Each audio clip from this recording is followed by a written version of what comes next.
Assalamualaikum warahmatullahi wabarakatuh. Saatnya belajar IPA. Perkenalkan, nama Ibu Dania Sari. Ibu di sini akan mengajar mata pelajaran ilmu pengetahuan alam. Apa kabarnya hari ini? Semoga kalian semua dalam keadaan sehat walafiat. Tak lupa Ibu ucapkan selamat buat kalian. Kalian sekarang sudah menjadi siswa-siswi kelas 7. Mudah-mudahan tambah semangat lagi ya belajarnya, supaya nanti nilai-nilainya bagus ya.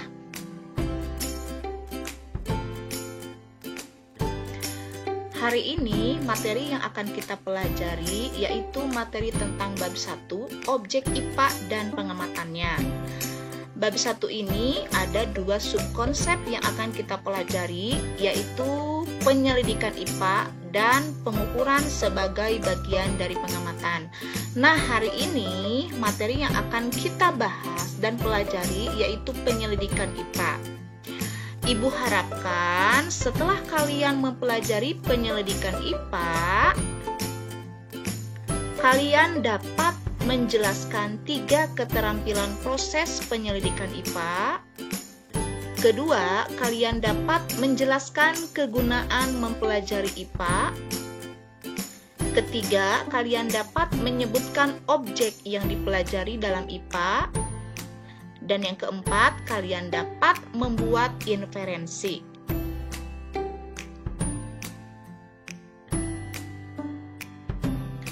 Penyelidikan IPA. Contoh penyelidikan IPA, misalnya kalian melakukan pengamatan terhadap teman sebangku.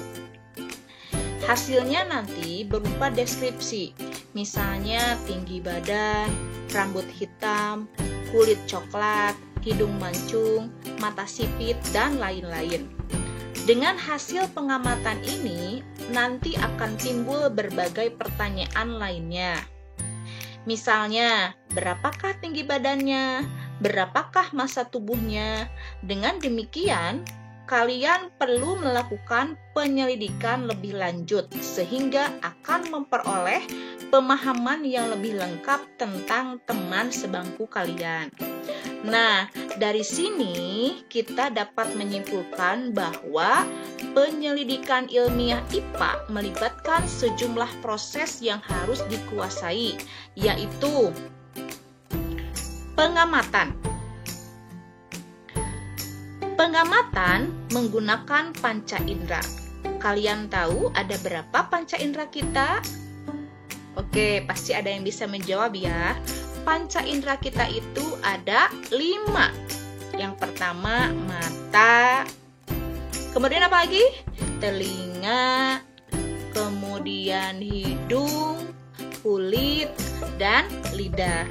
Jadi pada saat kalian melakukan kegiatan pengamatan tidak hanya menggunakan mata saja, tetapi bisa menggunakan panca indera yang lainnya. Oke, kembali lagi. Jadi pengamatan itu menggunakan panca indera, termasuk melakukan pengukuran dengan alat ukur yang sesuai. Coba siapa yang tahu atau siapa yang tahu contoh dari alat ukur? Misalkan penggaris, Bu. Oke, bisa ya. Lanjutkan. Jadi pengamatan ini menggunakan panca indera, termasuk melakukan pengukuran dengan alat ukur yang sesuai.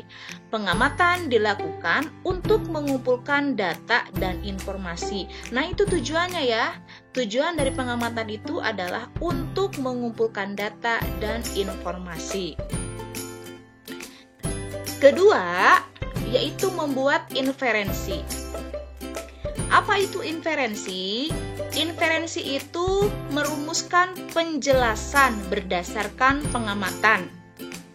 Jadi kalian membuat inferensinya dari mana? Yaitu dari hasil tadi pengamatan.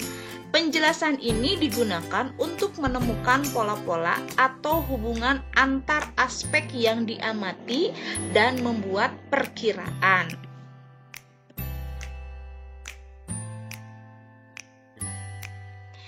Keterampilan yang ketiga yaitu mengkomunikasikan.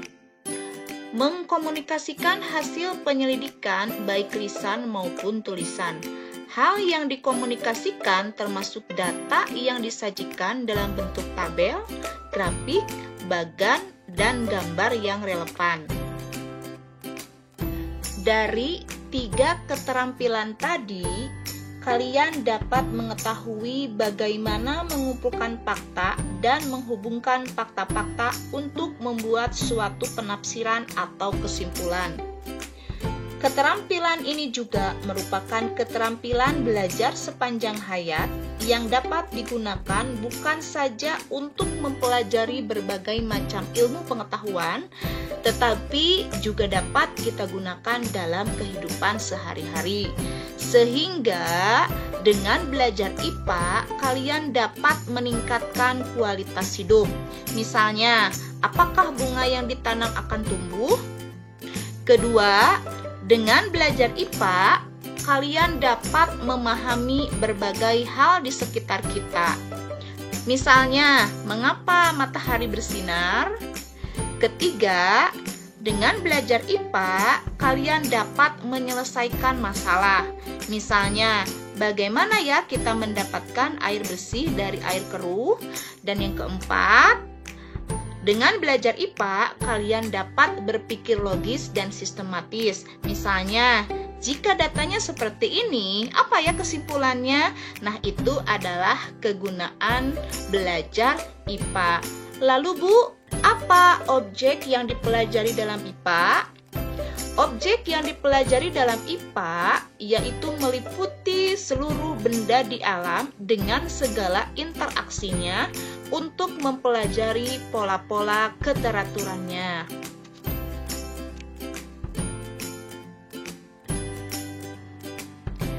Selanjutnya, silakan kalian kerjakan kuisnya. Pertanyaannya, yang pertama, jelaskan 3 keterampilan proses penyelidikan IPA. Kedua, jelaskan kegunaan mempelajari IPA. Ketiga, sebutkan objek yang dipelajari dalam IPA. Nah, itu tadi sudah Ibu bahas, tinggal kalian copy paste. Kemudian nomor 4, kalian buatlah inferensi dengan mengamati diri sendiri.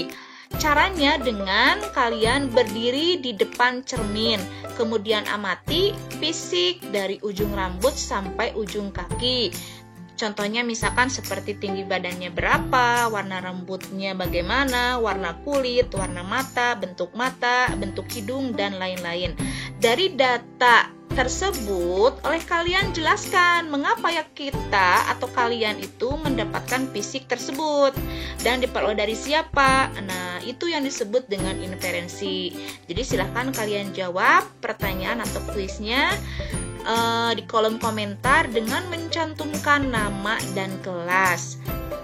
Jangan lupa di like, komen, dan subscribe yang belum.